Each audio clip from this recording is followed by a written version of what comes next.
Welcome. इस special video episode में आप सबों का स्वागत है। मैं समय समय पर जब ज़रूरत महसूस होती है कि आपसे सीधा बात करूं तो सामने आता हूं। SBI PO मेन का एग्ज़ाम कल संपन्न हुआ, संडे।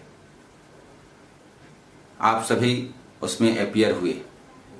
एग्ज़ाम देने के बाद आप सभी डिमोरलाइज्ड हैं।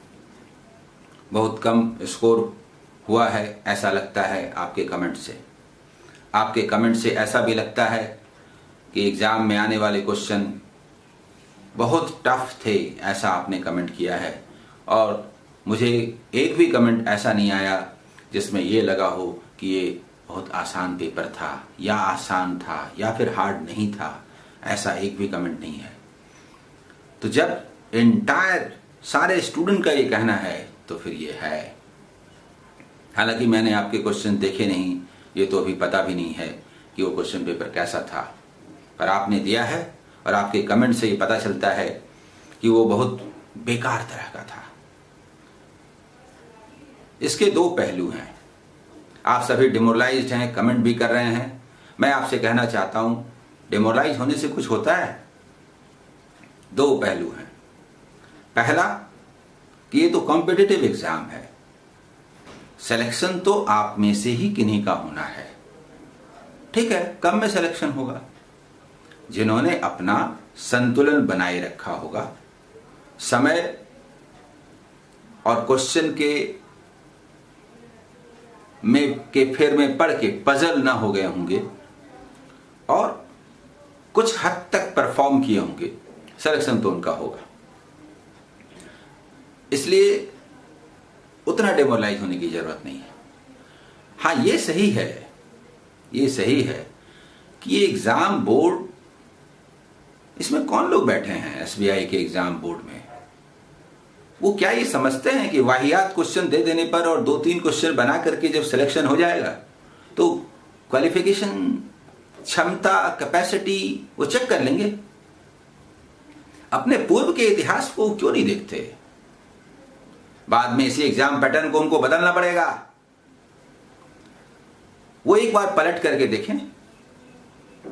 हार्ड क्वेश्चन दे देने से, बेकार का क्वेश्चन दे देने से क्षमता का आकलन होता है, कैपेसिटी का। अपना पूर्व इतिहास देखे SBI बोर्ड। जब उसे यह लगता था कि ज्यादा मार्क्स लाने वाले को ग्रेजुएशन में वो ज्यादा तेज होता है, तो पहले जो मिनिमम क्वालिफिकेशन नहीं होता था SBI ने उसे 60% कर दिया। उस समय अलग अलग बोर्ड के एग्जाम हुआ करते थे, तो SBI के देखा देखी दूसरे बोर्ड ने भी 60% करना शुरू कर दिया, तो SBI ने उसे 65% कर दिया करीब 10 ईयर्स अगो। तो एक bank, central bank of India को बड़ा गुस्सा आया, SBI 65% करेगा, उसने 70% कर दिया। जैसे दुनिया में सबसे तेज लोग 70% से ज्यादा मार्क्स लाते हैं। मैंने उसी दिन कह दिया था 400 की सीट है, नहीं भरेगी इनकी। 70% मार्क्स ले आने से क्या हो जाता है? और आपको विश्वास नहीं है अपने एग्जाम बोर्ड पर?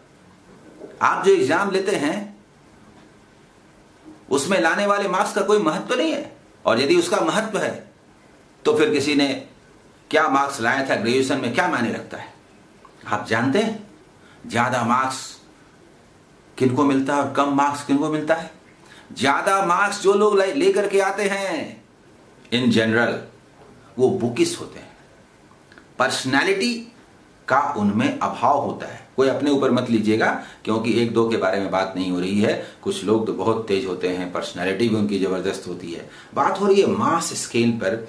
जब बहुत सारे स्टूडेंट्स का आकलन करेंगे तो देखेंगे कि पर्सनालिटी जिनकी अच्छी होती है वो जनरली 55 से 65% के बीच लाते हैं, इसके बीच रहते हैं। कोई अपने ऊपर मत लीजिएगा, ये आकलन है। और इसीलिए आप देखिएगा अच्छे से अच्छा स्टूडेंट किन्हीं कारणों से पार्ट 1 होता है ग्रेजुएशन का, पार्ट 2 होता है, पार्ट 3 होता है, किसी में कुछ गड़बड़ हो जाता है, ओवरऑल स्कोर ज्यादा नहीं हो पाता, लेकिन जैसे ही मिलता है तो IAS का टॉपर होता है।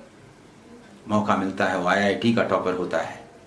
सभी बहुत तेज नहीं होते, सबसे ज्यादा मार्क्स लाने वाला तेज नहीं होता। और आप ये भी जानते हैं कि धांधली करके भी लोग ज्यादा मार्क्स लेकर के आते हैं। यही रीजन है कि जब 70% marks central bank of India ने रखा था, तो रिटर्न में जो पास किए, तो रिटर्न में वो तो अपियर ही नहीं हो पाए ना। जो तेज स्टूडेंट, मेहनत करने वाले स्टूडेंट हैं, जो 55 से 65% के बीच लाते हैं, उनको तो आपने पहले ही छांट दिया, एग्जाम ही देने नहीं दिया। तो जो पास करके आए इंटरव्यू बोर्ड के सामने, उनको पर्सनालिटी की नजर नहीं आई। जानते हैं 400 में से 200 सीट्स खाली रह गए। तब सबों को अक्ल आने लगी और तब सबों ने इसे वापस लेना शुरू किया। और इस SBI को भी सिंपल ग्रेजुएशन करना पड़ गया बैंक पीओ के एग्जाम में। IBPS को भी सिंपल ग्रेजुएशन करना पड़ गया, क्लर्क में भी और पीओ में भी। लगता है इन बातों से उसने सीख नहीं ली है। आगे आने वाले दिनों में उनको एग्जाम पैटर्न बदलना पड़ेगा। अरे स्टूडेंट बनाएगा नहीं क्वेश्चन तो पता कैसे चलेगा कि उसे क्या आता है और क्या नहीं। इसलिए ये एक दूसरा पहलू है जो एग्जाम बोर्ड से संबंधित है। इस पर आपको ज्यादा ध्यान देने की जरूरत नहीं है। वो तो गवर्नमेंट भी देख रही है, बोर्ड भी देख रहे हैं। तुरंत समझ में आ जाएगा कि अच्छे कैंडिडेट का सिलेक्शन नहीं हो रहा है, वो तुरंत एग्जाम पैटर्न बदलेंगे। लेकिन इस समय मैं आप सबों को जो मानसिक पीड़ा हो रही है, मैं उसके साथ हूं। इनसे आगे निकलिए, आगे बढ़िए। दुनिया यहीं खत्म नहीं होती, यह बहुत बड़ी है। आप पलट करके सारे एग्जाम का क्वेश्चन देख लीजिए, वो सब आपको आता है। आपने जो मेहनत किया है वो कभी बेकार जाने वाला नहीं है। 1-2 दिनों में तरोताजा होकर नया एम, टारगेट, एम तय कीजिए और उसके लिए भिड़ जाइए। सामने IBPS का एग्जाम आने वाला है, क्लर्क भी, पीओ भी, RR भी, और उसमें आप आगे बढ़कर बढ़िया परफॉर्म करेंगे, क्योंकि आपने उच्च स्तरीय तैयारी की है। आपकी तैयारी पर किसको शक है?